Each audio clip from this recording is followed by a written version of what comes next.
আছে, কিন্তু আদম আলাইহিস সালামের ছেলে মেয়েরা সবাই সুন্দর, কিন্তু একটি অতি সুন্দর হচ্ছে আকলিমা। কথাটা বুঝছেন?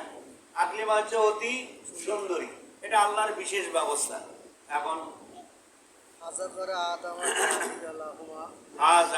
আদম আদম আলাইহিস সালাম আল্লাহ রাব্বুল আলামিনের নির্দেশ বর্ণনা করলেন কি, আল্লাহ নির্দেশ দিয়েছিলেন ওই যে আদেশটা, আমার আল্লাহ আদামা, আল্লাহ আদমকে আদেশ দিলেন আইয়াজাওয়াজা কাবিল ওয়া লবুজা, কাবিলকে বিয়ে দেন লবুজা দিয়া, আর উক্তে হাবিল, হাবিলের বোন, আর এই হাবিলকে বিবাহ দেন এক আকলিমাকে দ্বারা, এটা কাবিলের বোন। এই নির্দেশ আল্লাহ দিয়ে দিলেন, এইটা জানালেন আদম আলাইহিস সালাম। ফাযাকারা আদম, আদম আলাইহিস সালাম এই কথা তার ছেলেদের লাহুমা, এই ছেলেদের ব্যাপারে সামনে আলোচনা করলেন যে বাবা আল্লাহর সিদ্ধান্ত হয়ে গেছে এই।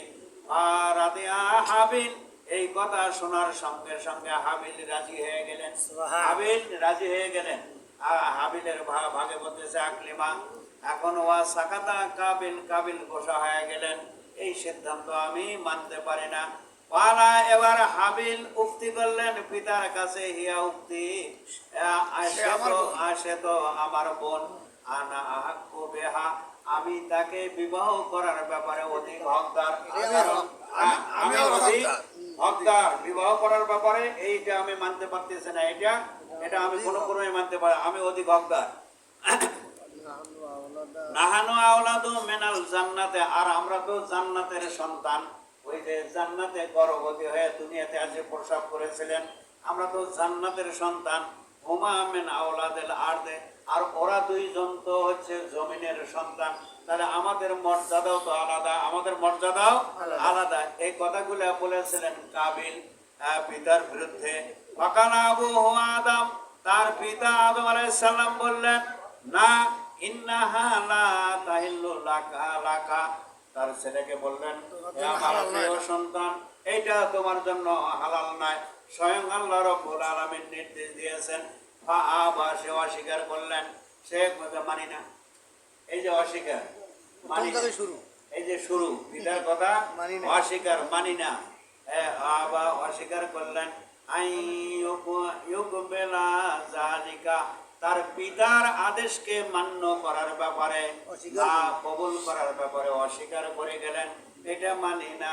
পালা এবার বললেন ইন্নাল্লাহ লাম ইয়াতা, সে যুক্তি দিয়ে দিলেন ইন্নাল্লাহ লাম ইয়ামুরকা বিহাযা, আল্লাহ আপনাকে এইরকম আদেশ দেন নাই। কাবিল বলতেছে তার পিতাকে, আদমকে বলতেছেন আল্লাহ এরকম আদেশ আপনাকে দেন নাই।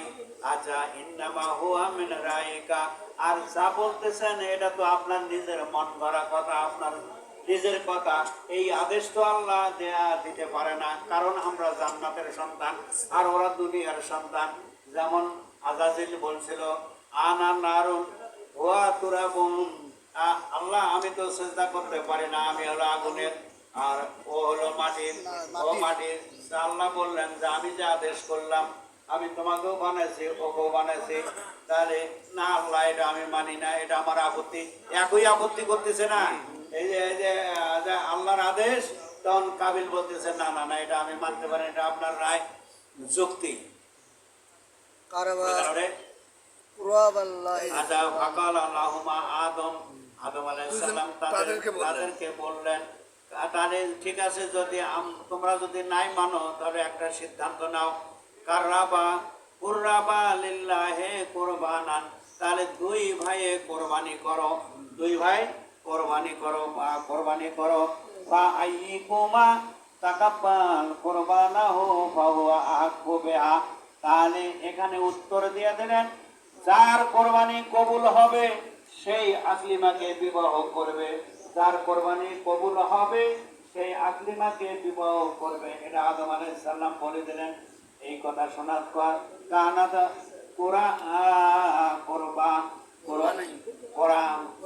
কোরাবাইন, আচ্ছা ইজা কানাত মাকবুলাতুন নাযারাত মিনাস সামায়ে, তারপরে উভয়ে কোরবানি দেওয়ার সিদ্ধান্ত, কানাত মাকবুলাতুন, যেটা মকবুল হবে, যে কোরবানিটা তার পিতা জানেও দিলেন, যার কোরবানি কবুল হবে এটা কিন্তু একটা কি হবে, নাজারাত মিনাস সামায়ে নারান বাইদা, আসমান থেকে সাদা আগুন আসবে, পাখালাতা